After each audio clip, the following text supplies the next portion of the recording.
Salut tout le monde, on se retrouve aujourd'hui dans une nouvelle vidéo.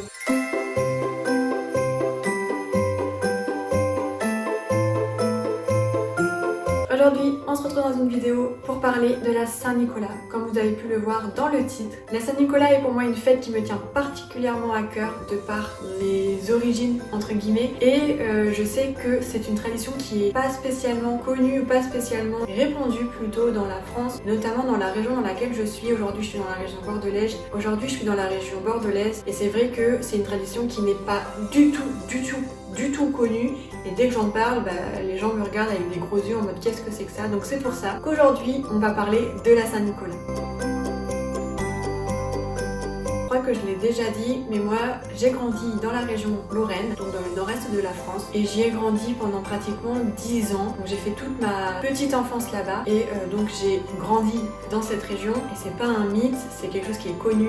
Les traditions de Noël dans l'est de la France, donc tout ce qui va être est de la France ou nord de la France, sont extrêmement répandues. Les traditions sont grandes, la magie de Noël est vraiment présente, et ça sur tout le mois de décembre. C'est vraiment une ambiance toute particulière là-bas, et vraiment moi je n'ai jamais passé de meilleure période de fin d'année que lorsque j'étais en Lorraine. Tout est vraiment beau, tout est décoré, tout le monde participe. Les marchés de Noël sont immenses, ils sont incroyables, on y passe des heures. Que comparé à là où je suis, ça n'a rien à voir. Je vais vous parler pour moi de ce que je connais. Donc sur Bordeaux, le marché de Noël à mon sens est atrocement ridicule. Il est tout petit. Moi perso j'y passe même pas une heure parce que vraiment il est tout petit, il est ridicule, l'ambiance est inexistante. La magie également. Enfin vraiment pour moi il y a vraiment rien qui met dans l'ambiance de Noël, alors que quand on connaît ceux de la Lorraine, on peut difficilement faire mieux, à moins peut-être ceux d'Alsace qui sont à mon avis, je l'ai jamais testé mais qui sont à mon avis incroyables, et ceux d'Allemagne qui sont à mon avis également très beaux. Voilà, moi je connais donc ceux de la Lorraine, donc ce qui va être Metz-Nancy, notamment celui de Metz, je crois que c'est celui qu'on faisait le plus. Et en comparaison, celui de Bordeaux qui est dégueulasse. À mon sens, il y a des Bordelais qui regardent ça, ils vont me tuer parce que pour eux c'est trop bien. C'est dégueulasse, c'est de la merde. Donc voilà, moi je sais que tous les ans j'y vais par curiosité, j'y passe vraiment littéralement 20 minutes, je fais le tour rapidement. Les fois où j'ai pris le plus de temps, j'ai dû y passer entre une demi-heure et 40 minutes et encore. Et généralement j'y vais principalement pour aller au stand de l'Alsace-Lorraine. Pourquoi ? Parce que c'est là où on va retrouver les pâtisseries, c'est là où je vais retrouver un petit bout de chez moi, c'est là où je m'arrête généralement sur ce marché de Noël, et c'est la seule raison pour laquelle je vais au marché de Noël à Bordeaux. Enfin bref, vous l'aurez compris, en fonction des régions et probablement des pays, les traditions sont différentes, et moi je trouve ça quand même dingue ou fabuleux, je sais pas trop en fait quel adjectif prendre, mais que dans un pays qui n'est pas spécialement grand, quand on va d'un bout à l'autre, vraiment tout est différent. Et encore une fois, moi je connais pas les autres régions, donc je sais pas comment ça se passe par exemple dans les régions du centre de la France ou nord-est de la France ou même nord-ouest de la France, je sais pas. Moi je vais vraiment vous comparer ce que je connais, donc nord-est, sud-ouest. Et donc oui, les ambiances entre les régions sont vraiment différentes, et voilà, c'est pas quelque chose de nouveau. On le sait que le nord-est de la France sont très connus pour leurs traditions, c'est pas pour rien que le marché de Noël de Strasbourg est si connu, je le dirais presque au travers du moins l'Europe, je pense. Bon, on va s'arrêter sur il est aussi connu en France. En bref, aujourd'hui, je voulais vous parler donc de la tradition de Saint-Nicolas, qui est une fête tradition très répandue en Alsace-Lorraine, du moins en Lorraine, parce que moi je connais qu'en Lorraine. Et là aujourd'hui dans cette vidéo je voulais vous parler de son histoire, donc la légende que moi on m'a racontée et que je continue de transmettre, et un petit peu vous expliquer l'origine de Saint-Nicolas. Voilà, et puis en parallèle je vous ferai la comparaison, à savoir comment nous en Lorraine, enfin du moins dans mon village à moi, quand j'étais petite, on le célébrait, et à quel point ça m'a marqué, parce que c'est des souvenirs que je garderai, je pense, très longtemps en tête. La Saint-Nicolas, c'est quoi? Donc déjà, la Saint-Nicolas, c'est une fête qui est célébrée le 6 décembre, tout comme elle est indiquée dans le calendrier classique. Maintenant, ce qui va différer, ça va être les légendes qui sont associées et la façon de le célébrer. En fonction, encore une fois, des pays et des régions, c'est célébré d'une façon différente, et probablement que la légende varie aussi.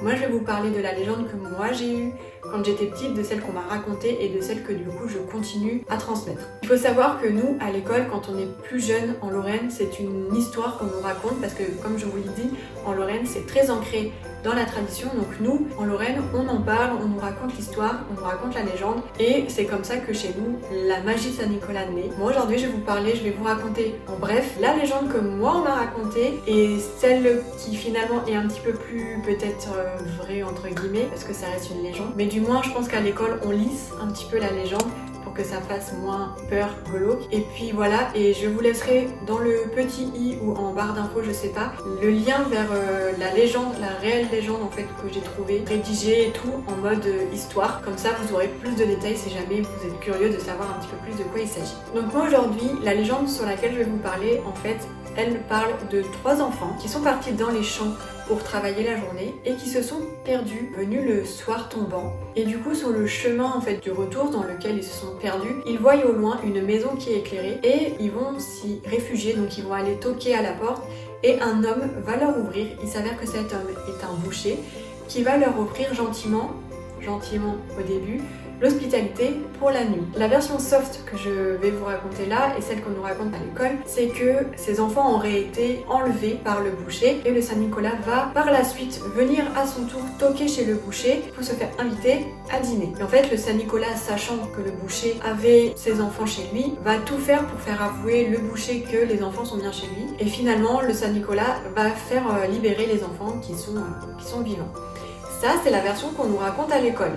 Maintenant, quelques années plus tard, quand j'ai voulu me replonger un petit peu dans cette tradition et en savoir un petit peu plus sur l'histoire, etc., j'ai découvert que la véritable légende était un petit peu plus glauque que ça. En fait, il s'avère qu'effectivement, les enfants ont été perdus et se sont réfugiés chez le boucher, mais le boucher ne s'est pas contenté de les enlever. En fait, il les a tués, puis découpés en morceaux et il les a mis dans une jarre à nourriture bien particulière.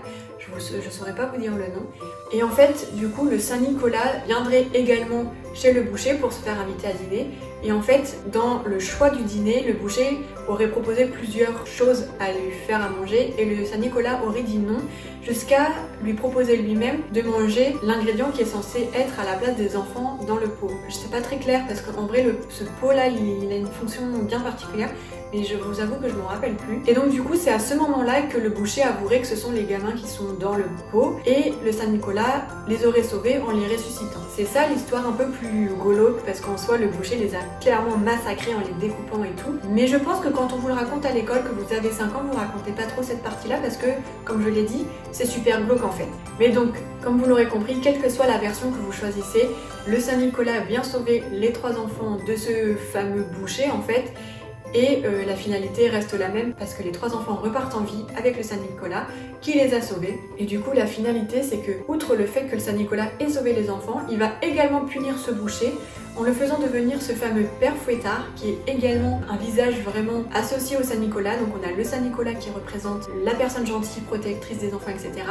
Et ce fameux père fouettard qui est le visage méchant. Et en fait la légende dirait que c'est le Saint-Nicolas qui a puni du coup ce boucher qui est devenu par la suite le père fouettard et qui lui par contre représenté sous la forme de quelqu'un de très sombre qui est vêtu de noir, quelqu'un qui a les cheveux très foncés, donc noir également, et une grosse barbe noire aussi. Et en fait rien que dans son apparence on peut associer la personne méchante et c'est tout à fait l'objectif en fait du père fouettard, c'est de représenter un personnage qui est violent, méchant et qui est là pour punir les méchants enfants. Voilà, on a le Saint-Nicolas qui représente la personne gentille, en plus voilà il est dans des vêtements rouges et blancs qui est associé à quelque chose de plutôt sage, plutôt gentil, plutôt protecteur, et le père fouettard qui est lui vêtu tout de noir et qui représente la violence et la méchanceté envers les enfants qui sont désobéissants. Voilà, donc ça c'est la version dont moi je me rappelle, la version que on m'a transmise et que moi je vais continuer à transmettre parce que je la trouve sympa. Après c'est vrai qu'il y a aussi une chanson qu'on chantait énormément sur la période de décembre et du coup notamment quand le Saint-Nicolas venait, parce que oui le Saint-Nicolas venait dans les écoles il me semble, et du coup on chantait une chanson, je vous la mettrai dans le petit parce que voilà je vais pas vous la chanter là. Je pense que c'est une chanson, même si je me rappelle plus exactement, sur laquelle je pourrais vous sortir encore des petits passages parce que vraiment ça m'aura vraiment marqué. Elle dure pas longtemps, franchement elle vaut le détour. Enfin moi perso c'est une chanson qui m'aura marqué encore une fois et que je garde un petit peu en tête. Allez, maintenant on va parler de l'origine du Saint-Nicolas. Donc il faut savoir que le Saint-Nicolas est bien une personne réelle. À l'origine, le Saint-Nicolas est en fait Nicolas de Myre, qui est également connu sous le nom de Nicolas de Bari. Il est qualifié de patron des Lorrains et des Lorraines. Vous comprenez donc pourquoi je suis particulièrement attachée à cette tradition et pourquoi la tradition est tant répandue en Lorraine, parce que voilà, c'est le patron des Lorrains et des Lorraines. Et du coup, ce personnage de Nicolas de Myre ou de Nicolas de Bari est né au IIIe siècle en Lycie, qui est aujourd'hui le sud de la Turquie. Donc il faut savoir qu'à cette époque, Nicolas de Myre ou Nicolas de Bari est un évêque. À cette époque, c'est un évêque qui est aux yeux de tous le protecteur des enfants, des veuves et des personnes les plus faibles. C'est un homme qui est bienveilleux et généreux. C'est comme ça qu'il est qualifié. Après sa mort, les miracles ont commencé à lui être attribués, et notamment celle d'avoir ressuscité les 3 enfants.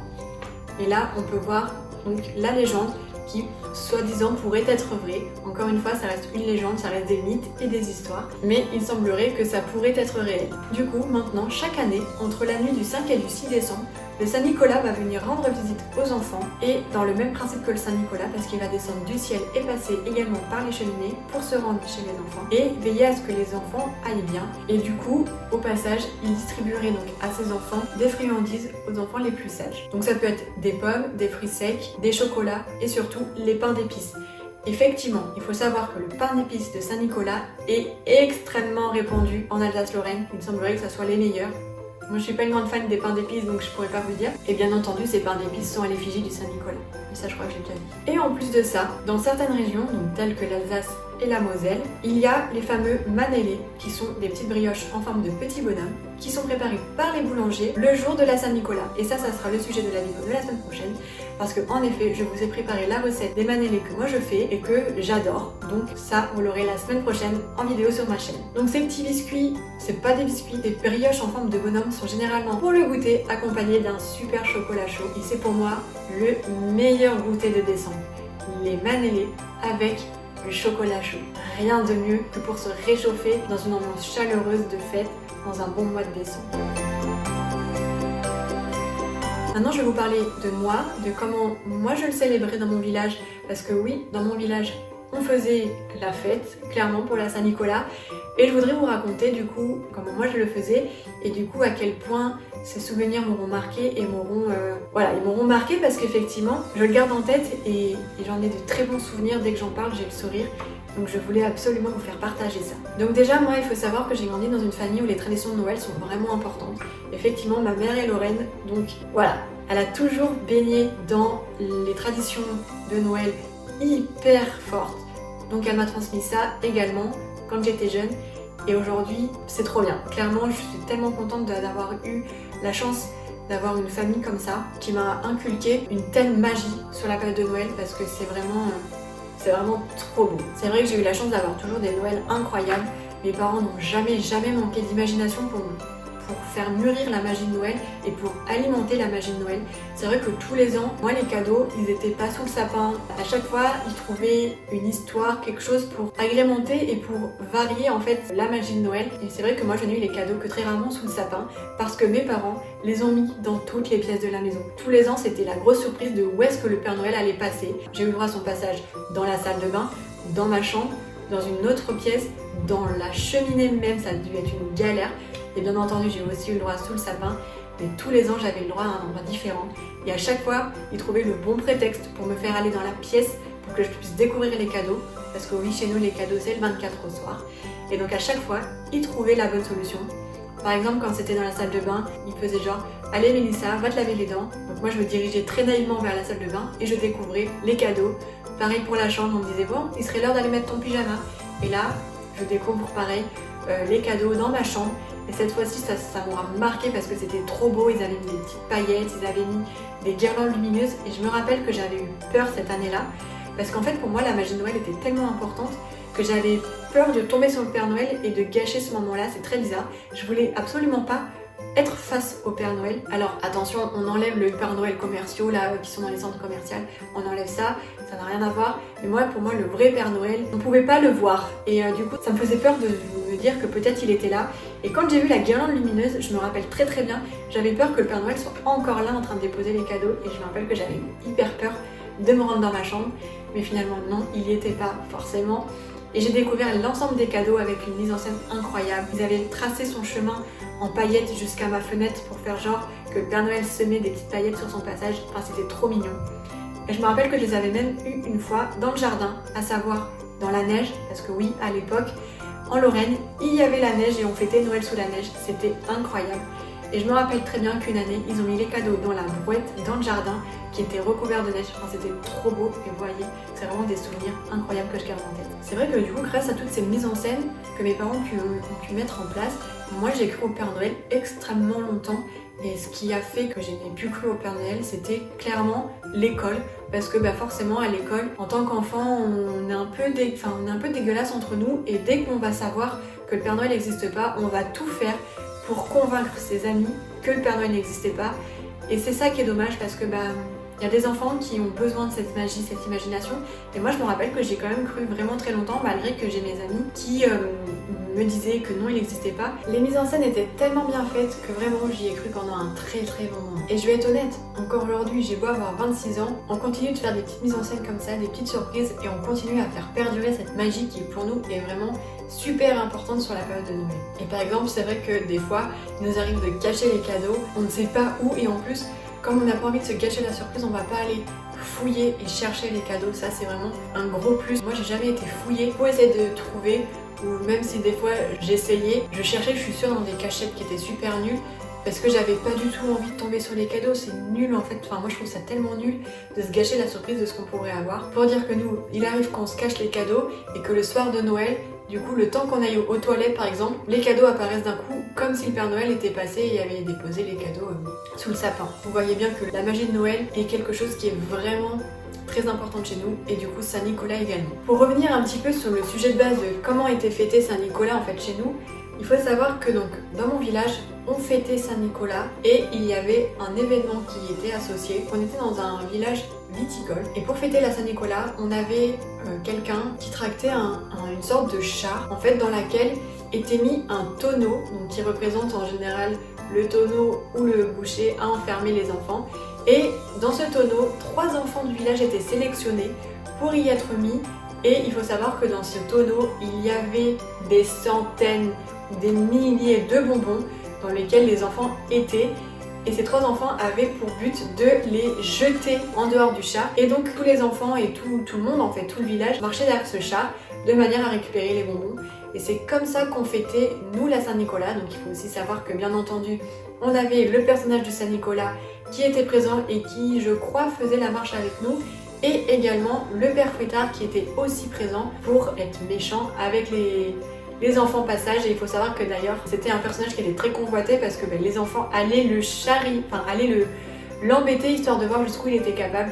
Je vous rassure, il ne s'est jamais rien passé, c'était juste très drôle. Et donc comme je vous le disais, tout le village en fait suivait ce char avec les enfants dans ce char là qui balançait les bonbons. Donc les enfants, ils étaient au nombre de 3 qui représentent, comme je vous l'ai dit, les enfants dans la légende qui étaient également les 3 enfants perdus. On faisait comme ça tout le tour du village. Alors il faut savoir que je crois qu'on faisait ça le premier week-end de décembre, ou ouais je crois que c'était ça.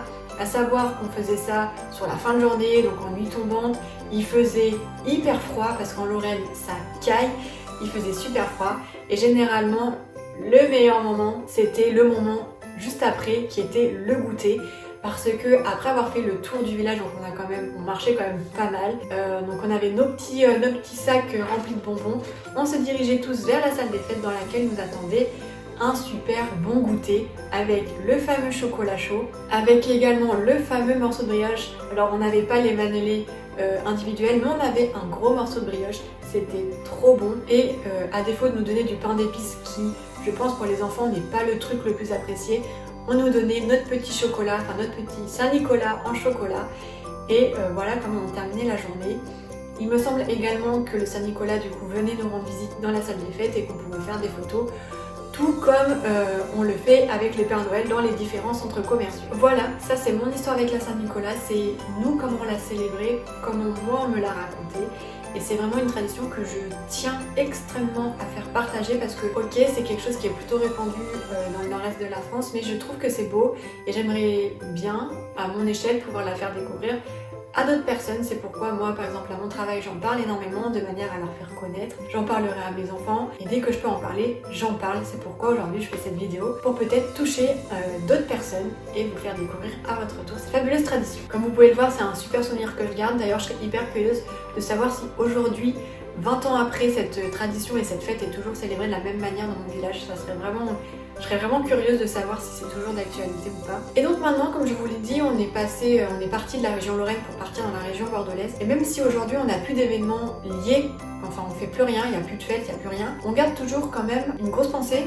Et nous, dans notre famille, on a pour but de préparer toute la décoration de Noël avant le 6 décembre. En fait voilà, il faut que toute la décoration de Noël, ou du moins le sapin, soit mis en place pour l'arrivée du Saint-Nicolas, donc le 6 décembre. Et c'est quelque chose qu'on se tient à faire et c'est quelque chose qu'on fait parce que voilà, pour nous c'est comme ça, le sapin c'est avant le 6 décembre. Et bien entendu, on le fait pas en novembre non plus. Pour nous, la magie de Noël commence en décembre. Donc généralement, on fait ça premier week-end de décembre en espérant que le jour de la Saint-Nicolas soit pas le premier week-end de décembre. Sinon, on le fait avant. Mais quoi qu'il en soit, le 6 décembre, le sapin est prêt et généralement, la majorité, voire toute la décoration est en place chez nous. Pour marquer le coup également, c'est vrai que c'est aussi pour ça que je vais au marché de Noël à Bordeaux. C'est que je me rends, donc, comme je vous l'ai dit, au stand Alsace-Lorraine de manière à aller chercher les fameux petits pains d'épices des Saint-Nicolas. Parce que oui, là-bas, on en trouve et généralement, je prends un petit stock de manière à les offrir à ma mère qui, pour elle, adore le pain d'épices. Donc ça aussi, c'est le petit clin d'œil qu'on fait au Saint-Nicolas. Je ramène généralement toujours un petit pain d'épices à l'effigie du Saint-Nicolas pour ma mère. Donc voilà, pour conclure cette vidéo, j'avais vraiment à cœur, comme je l'ai dit, de vous faire la vidéo de manière à faire partager ma tradition. Parce que comme je vous l'ai dit, moi, en étant en région bordelaise, c'est une tradition qui est quasi inconnue. Et je suis trop déçue que cette tradition ne soit pas arrivée jusqu'à Bordeaux, enfin du moins jusqu'à la région. Et c'est pour ça que moi, j'ai envie de faire partager au plus grand nombre cette petite tradition qui vient de là où je viens. Voilà, je suis très attachée à cette région, je suis très attachée à toutes les traditions qui sont fêtées là-bas. Et c'est pour ça que moi aujourd'hui je veux vraiment vous faire partager mon expérience, mon histoire et potentiellement vous faire découvrir son origine du Saint-Nicolas qui était peut-être quelque chose que vous ne connaissiez pas et c'est tout à fait légitime parce que vous n'êtes pas dans une région qui le célèbre et c'est pour ça que je veux vraiment faire partager cette petite tradition. Et d'ailleurs je serais très curieuse, dites-moi en commentaire s'il y a des personnes qui le célèbrent, comment vous le célébrez, à savoir que je sais qu'en Belgique il y a aussi une distribution de cadeaux, donc certains foyers offrent des cadeaux à Noël avec le Père Noël classique mais également à la Saint-Nicolas. Moi c'est pas quelque chose que je faisais, pour nous la Saint-Nicolas c'était seulement voilà, aller chercher des bonbons dans la rue, les pains d'épices, la brioche, mais ça s'arrêtait là. Et donc du coup je serais vraiment curieuse de savoir si vous, pour ceux qui fêtent cette fête, comment vous la célébrez, à savoir ce que vous faites et les légendes qu'on aurait pu vous raconter à vous. Donc vraiment je suis très curieuse de découvrir vous, ce que vous pensez de cette fête, si vous la fêtez ou non, comment vous la fêtez et la légende que vous avez pu entendre. Donc voilà, j'ai été vraiment super ravie de faire cette vidéo, j'espère qu'elle vous aura plu, que j'aurai pu vous apprendre un petit peu des choses. Et puis écoutez, on se dit à très vite dans une prochaine vidéo et on se dit à la semaine prochaine surtout pour la vidéo de la recette des fameux mamelles. Allez, à la semaine prochaine. Terminé par le tournage.